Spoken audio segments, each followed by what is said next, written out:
देखिए, भागवत जी के अपने विचार हैं। हम उनके विचारों में कोई हस्तक्षेप नहीं करना चाहते हैं। लेकिन हमको ये बात समझ में नहीं आती है कि अगर कहीं कोई अनाचार अत्याचार पूर्व में हुआ है और आज की पीढ़ी उसको ठीक से जान लेना चाहती है, समझ लेना चाहती है, तो इसमें बाधा क्या है? अगर ये इतिहास कहीं निकल रहा है कि यहाँ पर हमारे मंदिर को तोड़ करके मस्जिद बनाई गई और उसकी सच्चाई को हम जान लेना चाहते हैं, तो इसमें क्या बाधा है? सच्चाई अगर नहीं जानी जाएगी तो ये मिथ बना रहेगा। कुछ लोग कहेंगे कि ऐसा हुआ था, कुछ लोग कहेंगे कि ऐसा नहीं हुआ था, झूठ मूठ की कहानी फैलाई गई है। तो ये तो ठीक नहीं है ना समाज के लिए। इसलिए समाज में जहां ऐसी समस्याएं हों उसका बैठ करके प्रमाणों के साथ निराकरण कर देना ही समाज के स्वास्थ्य के लिए अच्छा होता है। इसलिए हमारा ये कहना है कि ये जो सुविधा की बात कही जा रही है कि पहले पहले तो इन्हीं लोगों ने बढ़ाया। जो लोग आज ये कह रहे हैं कि हर जगह नहीं खोजना चाहिए, इन्हीं लोगों ने तो बात बढ़ाई और बढ़ा करके सत्ता प्राप्त कर लिया। अब सत्ता में बैठने के बाद कठिनाई हो रही है, तब कह रहे हैं कि ब्रेक लगाओ। माने जब आपको जरूरत हो तब आप एक्सीलरेटर दबा दो गाड़ी का, और जब आपको जरूरत हो तब आप उसके ऊपर, ब्रेक के ऊपर पैर रख करके दबा दो। ये सुविधा की बात हो गई। सुविधा, न्याय जो है, न्याय की जो प्रक्रिया है वो सुविधा नहीं देखती है, वो ये देखती है कि सच्चाई क्या है। तो देश को सच्चाई पता चलना चाहिए। आज हिंदू का लड़का दुखी है कि हमारे साथ अत्याचार हुआ, हमारे मंदिर को तोड़ करके मस्जिद बना दी गई, क्योंकि इस तरह की बातें इतिहास में जगह जगह दिखाई देती हैं।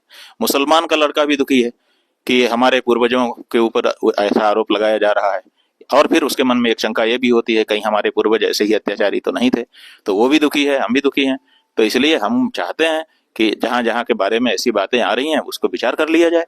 क्यों नहीं एक अलग से प्राधिकरण बना दिया जाता है जो इन्हीं बातों पर विचार करके और तेजी से विचार करे, जिसके पास जो प्रमाण हो उनको देख करके सच्चाई का पता लगा करके सही कर दे। तो ये आप इसको दबाएंगे, दबा देने से बात दब जाती है, ये समाज के लिए अच्छा नहीं है। इसीलिए ये जो बात, जिस वक्तव्य की आप बात कर रहे हैं, ये सुविधा का वक्तव्य है कि जब हमको जरूरत है हम बात को उठा लेंगे, और जब हमको जरूरत नहीं है हम उसको दबा देंगे। ऐसा हम नहीं समझते हैं, ये न्याय की पद्धति नहीं है कि किसने अपमान किया किसने सम्मान किया, इसका अगर आप प्रश्न लगाएंगे तो ये तो उसका विषय है, अध्ययन का विषय है कि किसने अपमान किया किसने सम्मान किया। लेकिन सवाल ये है कि हम इस मान अपमान से क्या प्राप्त करेंगे, वो सवाल है। सवाल तो हमारी समस्याओं का है। हमारी समस्याएं किसने दूर की? 78 साल हो गए, अंबेडकर के संविधान की बात की जाती है। 78 साल में जो लोग अंबेडकर के पीछे थे उनका कितना उन्नयन हुआ ये बताइए। 10 साल के लिए आरक्षण दिया गया था, 78 साल हो गया, वो आरक्षण कंटिन्यू है और उसके लिए जूझ रहे हैं उनके लोग कि ये ना खत्म किया जाए, ना खत्म किया जाए। आरक्षण इसलिए थोड़े दिया गया था कि आप जिंदगी भर के लिए पंगु होकर के आरक्षण की बैसाखी पे खड़े रहें। आरक्षण इसलिए दिया अंबेडकर साहब ने कि उसका लाभ लेकर के आप मुख्य समाज की मुख्य धारा में आ जाएं। आप कहाँ आ पाए? जो लोग अंबेडकर का नाम लेते हैं हम उन्हीं से पूछना चाहते हैं कि अंबेडकर की भावना का कितना उन्होंने ख्याल रखा। उन्होंने चाहा था, अंबेडकर ने नहीं चाहा था कि जिंदगी भर अगले 200 साल 1000 साल तक ये लोग आरक्षण खाते रहें। उन्होंने ये चाहा था कि आरक्षण की बैसाखी को लेकर के चलें और मुख्य धारा में शामिल हो जाएं। 78 साल में आप लोग मुख्य धारा में शामिल नहीं हो पा रहे हो, इसका मतलब है कि अंबेडकर या तो फेल हो गए या तो अंबेडकरवादी फेल हो गए। तो हमारा ये कहना है कि इसमें मत जाइए। आपकी जो समस्याएं हैं, आपको शिक्षा नहीं मिल रही है आप शिक्षा की मांग करिए, आपको स्वास्थ्य नहीं मिल रहा है आप स्वास्थ्य की मांग करिए, आपको मुख्य धारा में नहीं लाया जा रहा है, कहीं अपमान हो रहा है, उसको उठाइए कि भाई हमको, जब समाज एक है तो हमको भेदभाव नहीं होना चाहिए। ये तो ठीक है, लेकिन अंबेडकर का किसी ने मान कर दिया, किसी ने अपमान कर दिया, किसी ने मान कर दिया, किसी ने अपमान कर दिया। अब इसी में आप ढोल पीटते रहिए और जिनको राजनीतिज्ञों को जो करना है वो कर रहे हैं। तो आप, जनता को हम कह रहे हैं आपके माध्यम से कि जनता को इस सच्चाई को समझने की जरूरत है कि इसमें उलझ के नहीं रहना है।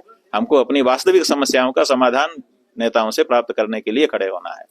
जब ये हम उठाएंगे, कहेंगे हम छोड़ दो अंबेडकर की बात, हमारी ये समस्या है, इसके बारे में बात करो, तो कोई नेता नहीं करेगा बात, सब भाग जाएंगे, सबका आंदोलन खत्म हो जाएगा। जानने का हक है कि हमारे मंदिर तोड़े गए तो सचमुच तोड़े गए कि ये झूठी बात है। जी, क्या आप क्या इसमें पक्ष में है या क्या है? हम इस पक्ष में हैं कि जितने मंदिर तोड़े जाने की बात कही जाती है उनकी सूची बनाई जाए और सूची बना करके उनके बारे में प्रमाण आमंत्रित किए जाएं और उस पर निर्णय किया जाए। हम इस पक्ष में हैं। हम बात को दबा करके अंतिम समाधान मिलेगा ऐसा नहीं मानते हैं। हम ये मानते हैं कि उसका निराकरण हमको करना ही पड़ेगा। जब अच्छा वैद्य जो होता है ना, जब उसके पास आप जाते हैं तो वो पहले आपके रोग को उभारता है, उभार करके उसका शमन कर देता है। तो इसलिए अगर बात उभरी है तो उसके शमन के लिए अब अपने को प्रयास करना चाहिए। फिर से दबा देने का प्रयास नहीं करना चाहिए, नहीं तो वो दबी रहेगी और हर समय सुलगती रहेगी। जितने हिंदुओं के धर्मस्थल है, आपका कहना है कि उनको चिन्हीकरण किया जाए, उनकी सूची बनाई जाए, जी, फिर उनका ईएसआई से सर्वेक्षण हो और उसके बाद जी, हमारा यही कहना है कि जहां जहां के बारे में इस तरह की बातें हैं उनको सूचीबद्ध करके सबके बारे में विचार किया जाना चाहिए और सबको आमंत्रित करना चाहिए कि भाई जिसके पास जो प्रमाण हो लाइए, और नहीं तो कहना बंद करिए फालतू बात। महाराज जी, एकमात्र हिंदू अघोषित रूप से हिंदू राष्ट्र है भारत, यही एक, लेकिन बाकी यहाँ पर बाकी सब धर्मों के लोग सुरक्षित है, पूरी तरह सुरक्षित। बाकी पूरी दुनिया में आज हिंदुओं पर अत्याचार हो रहा है, बांग्लादेश हो, पाकिस्तान हो, कहीं भी हो, तो ऐसा क्यों है? हिंदू क्यों प्रताड़ित हो?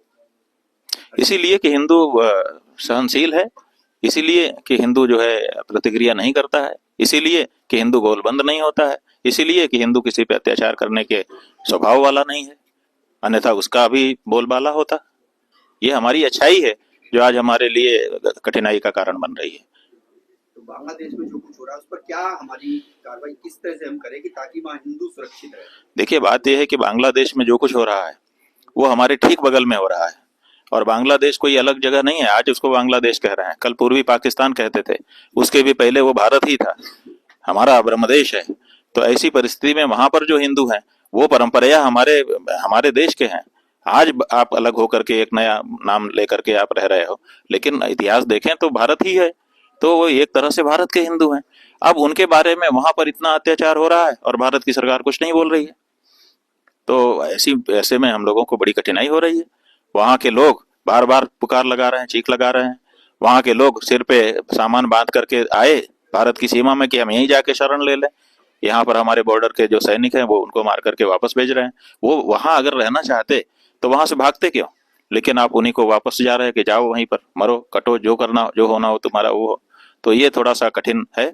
हम ये चाहते हैं कि भारत की सरकार को, न केवल बांग्लादेश के हिंदुओं को, बल्कि पूरे विश्व में जहां कहीं भी हिंदू रह रहा है, जैसे इजराइल ने घोषित कर दिया कि पूरे विश्व में कहीं भी यहूदी रहे, वो इजराइल उसकी धरती है, उसको कहीं समस्या हो तो यहाँ आ सकता है। यहाँ आने के लिए उसको कोई केवल यहूदी होने की शर्त है, बस यहूदी है तो यहाँ आ सकता है।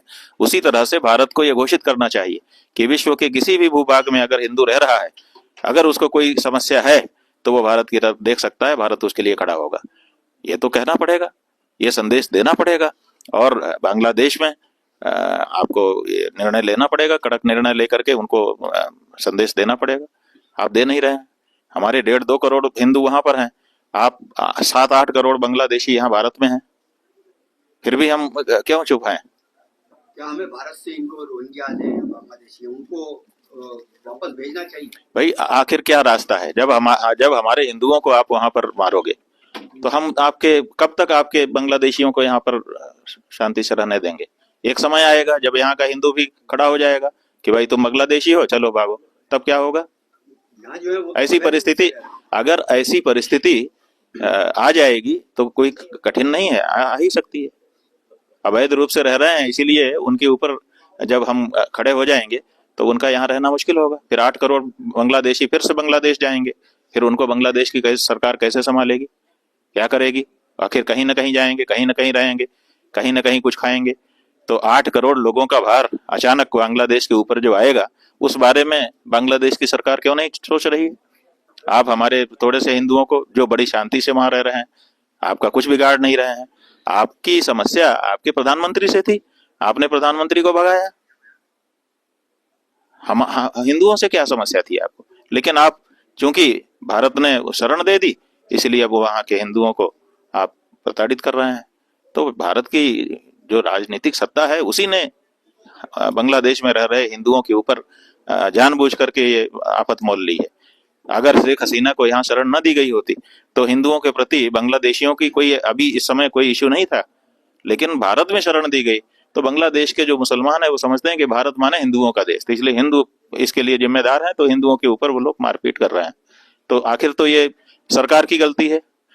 तो सरकार को क्यों नहीं इस बारे में, बांग्लादेश को अगर सरकार के पास ताकत नहीं है तो शरण क्यों दी, और शरण दी थी तो उनको भी शरण देते और अपने हिंदुओं को भी सुरक्षित करते। आज हमारे बांग्लादेश में रहने वाले हिंदू जो है संरक्षित नहीं है, आप शेख हसीना की रक्षा कर रहे हैं। शरण वो दे सकता है जो ताकतवर हो, कि शरण देने के बाद भी कोई समस्या ना होने दे।